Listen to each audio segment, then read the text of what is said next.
Bayangkan ini, kamu tinggal di kota kecil bernama Deir al-Balah di tengah jalur Gaza. Kota yang dulu penuh tawa anak-anak, suara azan, dan aroma roti dari tungku kecil. Tapi hari ini, suara yang paling sering terdengar adalah dentuman bom. Beberapa hari lalu, warga di sana berkumpul di sebuah titik distribusi bantuan. Tidak banyak yang tersisa. Sepotong roti, 1 galon air, dan 1 harapan. Bisa bertahan 1 hari lagi.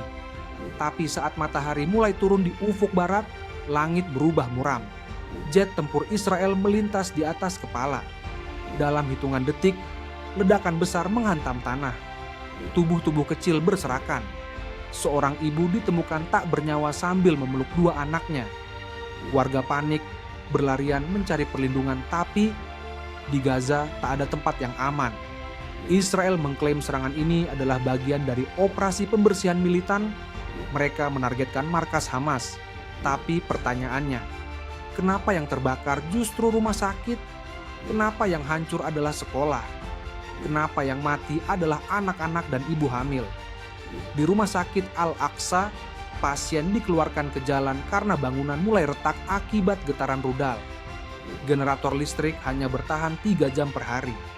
Dokter harus memilih menyelamatkan 1 nyawa atau membiarkan 5 lainnya pergi karena kekurangan peralatan. Dan dunia, seperti biasa, mengutuk, mengimbau, mendesak, tapi tak bergerak. PBB menggelar rapat darurat ke-17 tanpa satupun langkah tegas. Amerika Serikat masih mendukung hak Israel untuk membela diri. Uni Eropa terpecah. Negara-negara Arab banyak yang hanya berani bersuara di mikrofon tapi bungkam dalam diplomasi.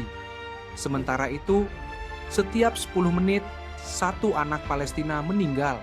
Gaza bukan lagi tempat tinggal.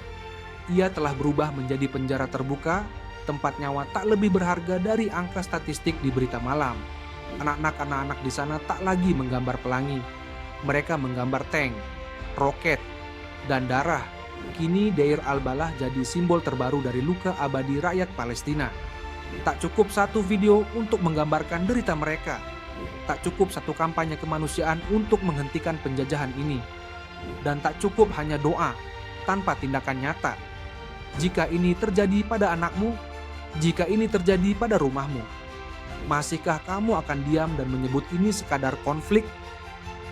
Ini bukan konflik, ini penjajahan. Ini pembantaian sistematis. Ini pembersihan etnis yang berlangsung di depan mata kita semua. Dan jika hari ini kita diam, esok bisa jadi giliran yang lain.